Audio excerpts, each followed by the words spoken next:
2.2,3 এবং 4,9 বিন্দুগামী সরলরেখার ঢাল কত? আমরা জানি ঢালের সূত্র হচ্ছে, ঢালের ইংরেজি হচ্ছে স্লোপ। স্লোপকে m দ্বারা প্রকাশ করা হয়। সূত্র হচ্ছে y2 minus y1 x2 minus x1। তাহলে আমরা যদি প্রথমটাকে x1 আর দ্বিতীয়টাকে x2 ধরি, y1 এবং y2 ধরি, তাহলে আমাদের রেজাল্ট আসবে y2 এর ভ্যালু কত?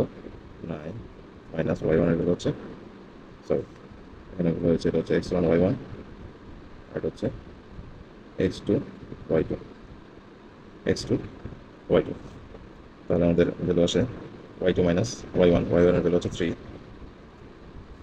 x2 এর ভ্যালু হচ্ছে 4 এবং x1 এর ভ্যালু হচ্ছে 2। তাহলে আমাদের রেজাল্ট আসবে 4, x2 এর ভ্যালু 4 এবং x1 এর ভ্যালু হচ্ছে এই যে 2। তাহলে আমাদের রেজাল্ট আসবে 9 থেকে 3 মাইনাস করলে 6 আর এখানে আসবে 2। তাহলে আমাদের রেজাল্ট আসতেছে হচ্ছে 3। Next math.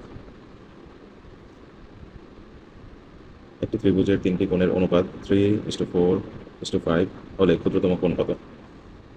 এই ক্ষেত্রে আমরা এই মানগুলোকে লিখে নিব সব x দিয়ে, যে 3x plus 4x plus 5x।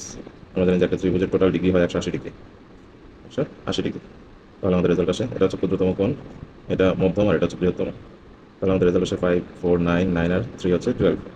12x equal 180 আর x ইকুয়াল আসবে হচ্ছে 180 ডিভাইডেড বাই 12, 180 ডিভাইড বাই 12। তাহলে কাটাকাটি করলে রেজাল্ট আসবে 6 দিয়ে যদি কাটি, 6 মানে 12, 3 4 18। আবার ভিতরে যদি এটা 3 এবং 0 3 30, 30 যদি কাটি 15, তাহলে আমাদের x এর ভ্যালু আসতেছে 15। এখন আমাদের রেজাল্ট চাইছে হচ্ছে, রেজাল্ট চেয়েছে এখানে ক্ষুদ্রতর কোণ। তো ক্ষুদ্রতর কোণ কোনটা? 3x। তাহলে 3x এর ভ্যালু কত আসবে? 3x এর ভ্যালু আসবে হচ্ছে 3x 3 ইন্টু 15, 3 15 45 ডিগ্রি। আমাদের রেজাল্ট আসতেছে 45 ডিগ্রি। আনসার